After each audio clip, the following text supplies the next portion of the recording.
Oh, this is exciting. I'm talking to somebody from Chicago. I love Chicago. I love my Hi, favorite hot Bobby. dogs. I got two baseball teams there. I won't say which one I like. Anyway, take a guess. The White The, Sox. the Cubs, for God's sake. So, Good. so Cubs live right by me, so perfect. I love people from Chicago. It's September there, so winter's starting, and it'll thaw out in about June or July.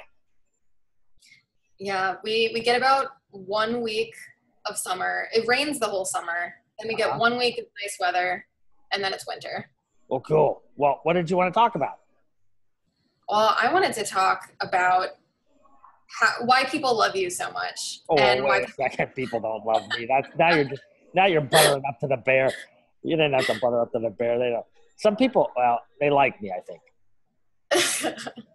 Well, so I focus on helping people communicate more effectively. Ah, cool. That's great. I've sort of seen the evolution of a lot of different platforms for social media and marketing. And, was years and years ago was the first sort of group of people on Fiverr and saw that. Yeah. What's Fiverr? So it's sort of the birthplace of the gig economy almost. So you can go to Fiverr and buy, it used to be you could buy a number of services and get them done for $5, but now they've created a more dynamic sort of platform. So people who are experts can provide their services at the fee they would normally charge. So it's just sort of like something like Rover or Dog Vacay or Uber. It's just a platform providing a service. You just gave me an idea. Maybe I'll come up with Hiver, and then people can pay me in honey. I'll do a Hiver. Yeah. Okay. It's okay. I like where you're going with this. Keep on going. Okay. All right. So there were a few puppets and stuffed animals. Puppets? What are puppets? What are stuffed animals? What are you talking about? They're a little like you, Bobby. I'm confused. Okay, go ahead. So they did really, really well. So they were promoting different products, and they were talking about really tough topics to cover. And I think the reason they were doing so well is because we're able to, even though we're anthropomorphizing an object, and sorry, Bobby, because you're so much more than an object. That's a big word. Object's not a big word, but that anthropological thing is big. Okay. I'm going to look that up in my bear dictionary. So we're giving life to an object that otherwise would not have life. And so people are able to communicate in this really authentic way, which is interesting because a lot of times, and of course not in your case, Bobby, but there's a person behind the stuffed animal or behind. What? Oh, yeah. No, I'm a talking bear. Some of the bears are stuffed. There's nobody behind me. We cleared that up. I said everyone besides you, Bobby.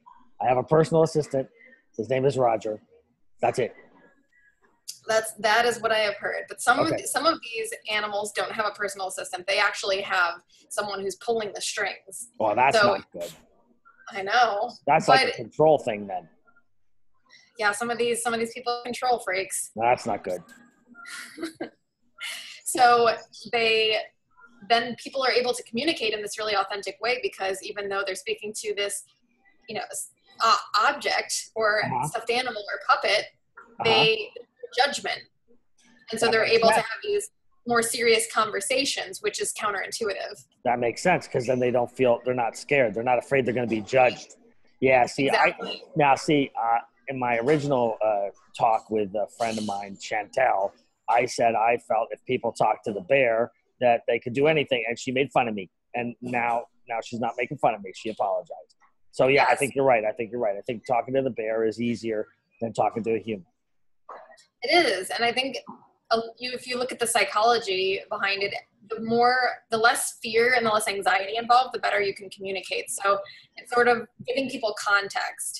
So in any situation that a lot of conflict is based on the lack of context. Gotcha. So someone thinks one thing, another person thinks something else, and they can't meet in the middle because the context doesn't exist for either of them because the language that they speak is not being spoken by their counterpart. That makes sense. You're super smart. How'd you get so smart? Thank you. I have had a lot of experience in a lot of different areas over my life. You know, I was a comedian, a competitive salsa dancer.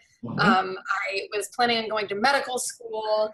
I was, you know, doing different acting things, and then got into marketing, and never really, I loved each and every one of them, but never really felt like any of them fit. But the one thing that they had in common was that each of them revolved around storytelling and helping to provide people with context. Gotcha. Yeah, that makes sense. That's good. Well, you are wicked smart. Oh crap! I gotta go. I want to talk to you again though. I'll get in contact with you. Thanks. Okay.